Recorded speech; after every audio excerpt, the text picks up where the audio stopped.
Alright, so I did write a photo review about my safety gear, and I really want to make sure, really take some time to explain the safety gear and, the crash aftermath and reviews and things like that. Let's start with the helmet. Right, you always want to protect the brain. This was a Scorpion Snell 2015 R710 helmet. I got this last summer from Sport Bike Track Gear on sale, and it was okay helmet, pretty decent. But now, if you can see, I'll show you a close-up. There's a crack in the shell right here. So because of that, I'm probably not going to wear this helmet again. Thankfully, I already purchased a Bell Star, but the helmet did its job. I'm pretty sure I didn't have any concussions or anything like that. If you're going to do a lot of track riding, I would recommend at a minimum a Snell rating. I don't have Shoei or I don't have Arai. Everybody has a different preference on what fits their skull. I actually did like how this Scorpion fit my head. But now I'm moving over to a Bell Star helmet. But yeah, just make sure you have a good helmet. But if you do crash in the helmet, you should probably get rid of it because there's a lot of protective things under the shell that are probably no longer there anymore. So, alright, Scorpion helmet did its job. Thank you for saving my life. But now it's no longer usable. Okay, boots. So these are race boots. These are Dainese D-Out torque boots, and I'm very happy with them. They protected my ankle. I have 0 ankle sprains or 0 issues. There's tons of flex where I need to be. I can walk in them. They feel great, but pretty much the part where you flex or your ankle would break or roll underneath the bike, these are awesome. They're still in great condition, and they will continue to protect my feet when I'm out on the track. And I was lucky to find a kind of a cool yellow, fluorescent yellow and black color. Alright, let's see, the Helite GP Air Vest. Now I think this is definitely one of the main factors that definitely saved my life and prevented major injury. This is an analog-based system, and what happens is there's a CO2. As you can see, there's a CO2 chamber here, and there actually would be a ball bearing, like a safety thing, and it comes out here, and you strap it to the front of your motorcycle. To the frame of your motorcycle. When you're expelled from the motorcycle at a certain force, the airbag, there's a neck roll that inflates, and the full back turtle shell inflates like this, and the full total front inflates as well. Now, it did not save me from a collarbone injury, and the reason why I chose this was because my feeling is that I already had a custom suit. I didn't get an Alpine Stars D-Air. In terms of durability, there's dirt in a leather. There's grass and things like that, but there are 0 tears on the exterior anywhere of this suit, of this vest. So it's just going to take some water and some washcloth, and this vest will be ready to go back on. The CO2 canisters cost about $20 to $25 each, depending. Justin Levy from Trackside Parts Club, he sells this canister. I have 2 extra ones, and we'll pretty much be able to reload. And if I had 2 deployments in one weekend, so it was nice to be able to just reload real quick and then get back out there. So GP Air Vest, worth every penny. Also, it does not deploy if you forget to unhook it and get off your bike, it does require a lot more force. So don't worry about having the vest go off because you forget to take off your suit. So Helite GP Air Vest, worth every penny. I think Hit Air is like $475, and this would take you closer to $700 to $800. The Alpine Stars vest is $1,100 with 2 deployments, and then it has to be sent back to the factory. So it's definitely it's a digital suit. It's got some more technology in there, and that one is stuffed inside your leathers. So I think probably a lot more collarbone protection, but bang for the buck. GP Air, Helite, definitely. So let's talk about the leathers. Now I wear a two-piece leather vest. Two-piece system. This is Plus Racing Gear. I have the link for it. At first I wasn't really sure if Plus Racing Gear was going to be a good brand or not. And then honestly, I just saw more and more people in the West Coast and different racing organizations around the country starting to wear them. And then even a couple Moto America people. And, because, you're really worried that you're going to get ripped off by some guy, who doesn't have a presence in the United States. But then also Plus Racing Gear does have a sales rep local in the United States now. So, yeah, they don't have a retail store. And here's my opinion. If they're paying, pro racers, millions of dollars to wear their stuff, a lot of the high brand names, you're paying for the marketing. There is some technology, and there is definitely some, research and development that Alpine Stars and Dainese and some of the high-end suit manufacturers are doing, and I'm sure that's going into the cost of the vest, cost of the pants, and cost of the jacket. But I wanted to go the custom color scheme, put my own website URL, logos and everything like that on them. And, I was pretty convinced. This Kangaroo two-piece suit was a little over, just barely over $1,000. A Kangaroo suit off the rack, two-piece, would be over $1,000 just for getting a size 38 or a size 40.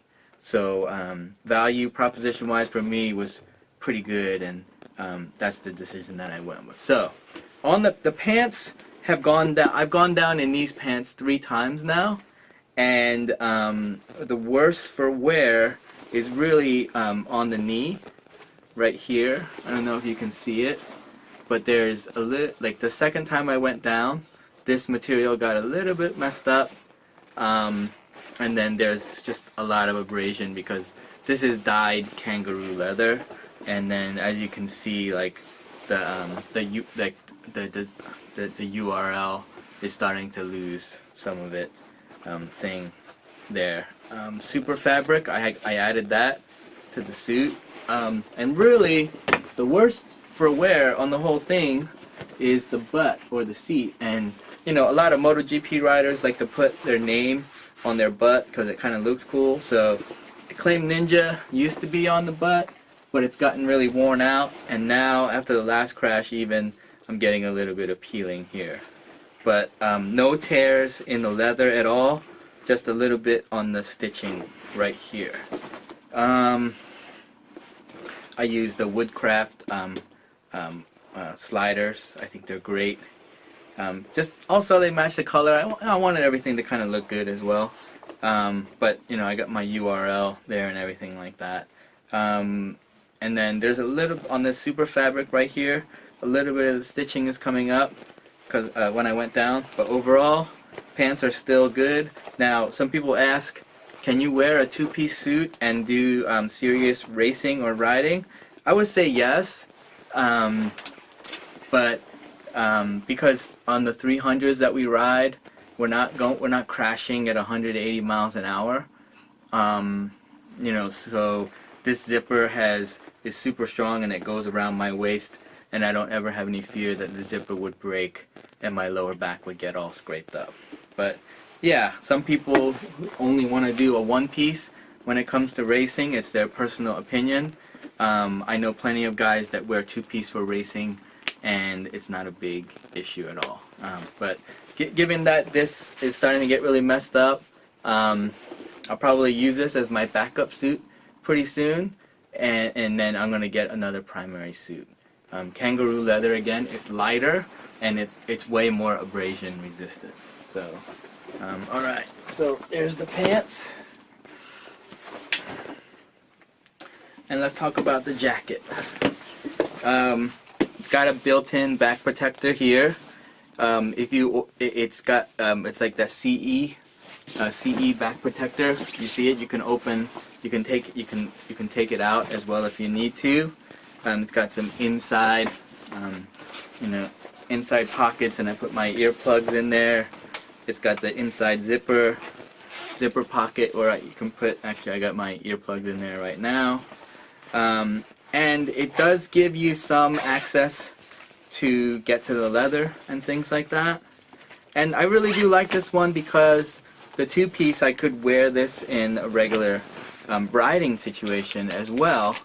And I mean, I'm still wearing full leathers in street. Well, I don't go on the street, but if I ever did, this is what I would wear. And it's still got the race hump, number 10. Lionel Messi, and also I was born on April the 10th, so that's why I chose number 10. My CCS number is 410, but yeah, and so, but let's take a look. Crash number 2, I definitely did a tumble, so this titanium shoulder slider sustained a little bit of scrapes there, and then the logo that was here got scraped up a little bit. No tears at all. Just abrasion marks. This logo on the arm is getting a little bit worn out, and then the elbow slider got scraped a little bit. This elbow slider is scraped not because of my skill or speed or getting low, because when I fell.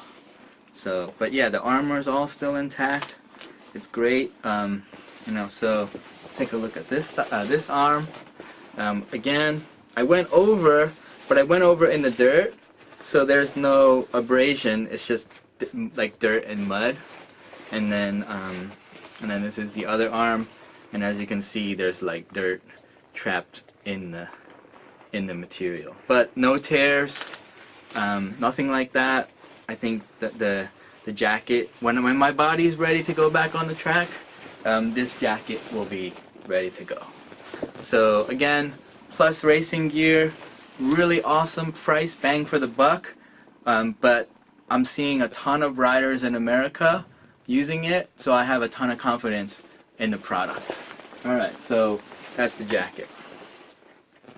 And then I want to talk about the race gauntlets as well.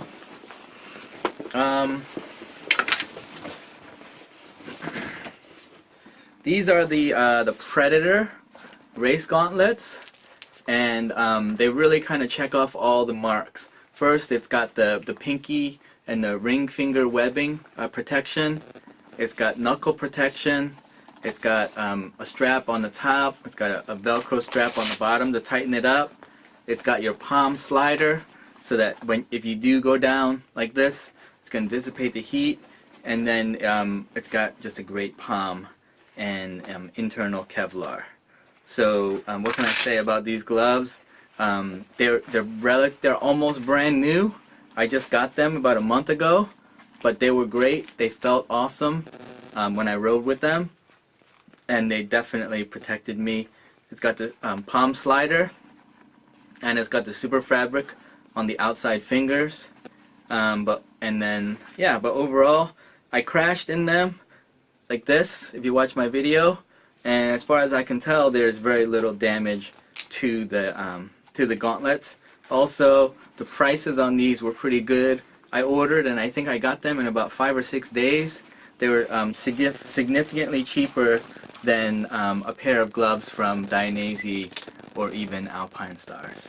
So let's take a look at the right hand. I got like grass. I mean, I definitely took a fall in the turf.